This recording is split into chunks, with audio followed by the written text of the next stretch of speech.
Assalamualaikum warahmatullahi wabarakatuh. Perkenalkan, nama saya Saikia Darman, NIM 2004-010014, kelas X3A, Fakultas Ekonomi Bisnis Islam, Institut Agama Islam Negeri Palopo. Rasionalitas dalam ekonomi Islam memiliki dua makna, yaitu metode dan hasil. Dalam metode, rasional adalah tindakan yang dipilih berdasarkan dengan pikiran yang berasal bukan dengan kebiasaan, prasangka, dan emosi. Dan hasil bermakna bahwa perilaku rasional adalah tindakan yang benar-benar dapat mencapai tujuan yang ingin dicapai. Rasional adalah pengambilan keputusan ekonomi dalam setiap pelaku yang berpikir, bertindak, dan bersikap secara rasional. Misalnya, keputusan seseorang untuk memilih suatu barang yang sejenis yang lebih murah harganya dibanding dengan harga yang lebih mahal. Dengan pertimbangan ini, maka kesejahteraan akan meningkat dan tindak peduli dengan kesejahteraan penyediaan barang pada aktivitas ekonomi seperti pertimbangan rasional sangat dominan digunakan dalam analisis. Dalam ekonomi terminologi, rasional ini dibangun atas dasar dan kaidah-kaidah yang diterima secara universal dan dilakukan pengujian untuk membuktikan kebenaran yang disebut sebagai aksioma. Aksioma-aksioma yang dibangun akan diposisikan sebagai acuan dalam pengajuan rasionalitas dari sebuah argumen perilaku. Aksioma ini digali dari nilai-nilai suatu budaya yang bersifat universal. Penafsiran operasional dari nilai-nilai tersebut didasarkan pada cara pandang dan berpikir para budaya tersebut dan sering kali dipengaruhi oleh situasi dan kondisi yang melingkupinya.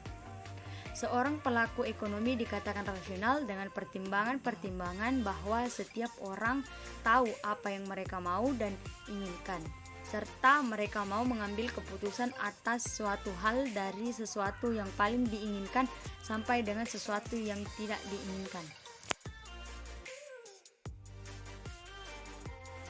Setiap individu akan mampu bertindak dan mengambil keputusan secara konsisten, dan keputusan yang diambil berdasarkan pertimbangan tradisi, nilai-nilai, dan mempunyai alasan dengan argumen yang jelas dan lugas. Metode rasional adalah ketika hal yang diambil berdasarkan cara perilaku dan setiap pelaku ekonomi itu sendiri. Setiap keputusan yang diambil oleh individu ini harus menuju pada pengkuantifikasian keputusan akhir dalam setiap unit moneter.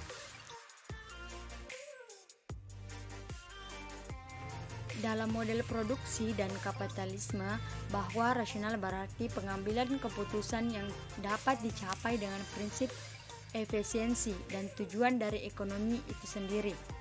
Tujuan dari ekonomi konvensional, perilaku individu yang mencapai kepuasan berdasarkan kepentingan yang bersifat material, yang sangat konvensional untuk menentukan pada perbuatan barang-barang sosial yang berguna bagi kemaslahatan umat. Konsep rasional dalam Islam, aksioma-aksioma yang dibangun berbeda dengan pilihan rasional, yaitu kelengkapan yang dimaksud adalah suatu pilihan ekonomi yang selalu menentukan keadaan di mana lebih disukainya di antara dua keadaan. Misalnya, bila A dan B merupakan keadaan yang berbeda, maka individu selalu dapat menemukan secara tepat satu di mana kemungkinan tersebut, misalnya A lebih disukai daripada B, atau C lebih disukai daripada A.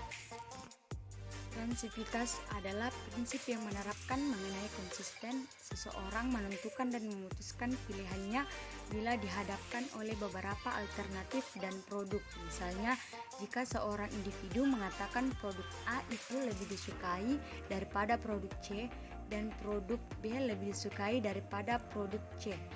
Prinsip ini memastikan bahwa adanya konsistensi internal di dalam diri individu dalam hal pengambilan keputusan, dan menjelaskan bahwa jika seseorang individu mengatakan yang mendekati produk A lebih disukai daripada produk B, maka setiap keadaan yang mendekati produk A pasti akan lebih disukai daripada produk B. Lebih banyak selalu lebih baik. Prinsip ini menjelaskan bahwa jumlah kepuasan akan meningkat jika individu mengkonsumsi lebih banyak barang atau produk tertentu. Hal ini bisa dijelaskan dengan kurva kepuasan konsumen. Dalam ilmu ekonomi dikenal sebagai kurva indifferent atau indifference kurva. Dalam peningkatan kurva indifferent ini akan dibatasi oleh ketentuan keterbatasan anggaran. Rasionalitas Islam dibangun atas dasar aksioma-aksioma yang didefinisikan dari agama Islam. Beberapa aksioma merupakan kaidah yang berlaku umum dan universal sesuai dengan universal dari Islam. Secara garis besar yaitu masha sebagai tujuan ekonomi, menghindari kemubaksiran, meminimumkan risiko dan situasi ketidakpastian. Aksioma rasionalitas dalam Islam adalah untuk mencapai falah atau mencapai kesejahteraan kemaslahatan itu sendiri. Berbeda dalam ekonomi konvensional yang hanya mempertimbangkan bersifat individual. Aksioma rasionalitas dalam Islam ini menghadapi jangkauan waktu yang tidak terbatas. Artinya, setiap pengambilan keputusan untuk mencapai kemaslahatan perlu diyakinkan akidah di dalamnya. Kemaslahatan yang diterima di hari akhir merupakan fungsi dari kehidupan dunia atau maslahah di dunia terkait dengan maslahah yang akan diterima di akhirat. Pelaku ekonomi akan merasakan ketidakpastian terutama terhadap kemaslahatan. Cara yang digunakan dalam Islam mengambil keputusan aksioma yaitu selalu mempertimbangkannya untuk mencapai kemaslahatan dunia dan di akhirat. Pelaku ekonomi dalam Islam memiliki perilaku rasional Islamik yang akan memaknai maslahah yang mengupayakan dengan petunjuk yang diberikan oleh Allah melalui Al-Quran dan Sunnah yang disampaikan oleh Rasulullah.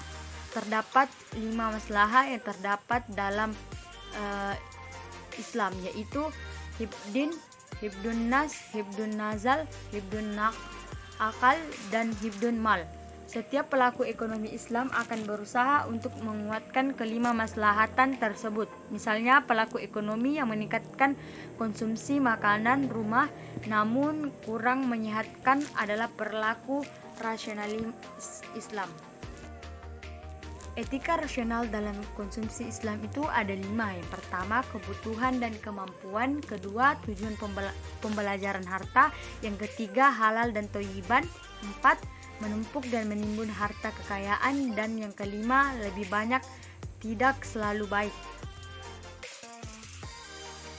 Ada 6 kaidah pokok dalam rasional ekonomi Islam. Yang pertama, pada dasarnya setiap bentuk muamalah adalah diperbolehkan kecuali jika terdapat larangan dalam Al-Quran dan hadis. Yang kedua, hanya Allah SWT yang berkehendak mengharamkan dan menghalalkan sesuatu hal. Yang ketiga, sesuatu yang menyebabkan kepada yang haram adalah yang haram. Yang keempat, tujuan atau niat baik dalam membuat yang haram menjadi halal. Yang kelima, halal dan haram adalah berlaku bagi siapapun yang muslim, berakal dan merdeka. Dan yang keenam, keharusan dalam menentukan skala prioritas dalam pengambilan keputusan. Sekian dari saya. Wabillahi taufiq wal hidayah. Wassalamualaikum warahmatullahi wabarakatuh.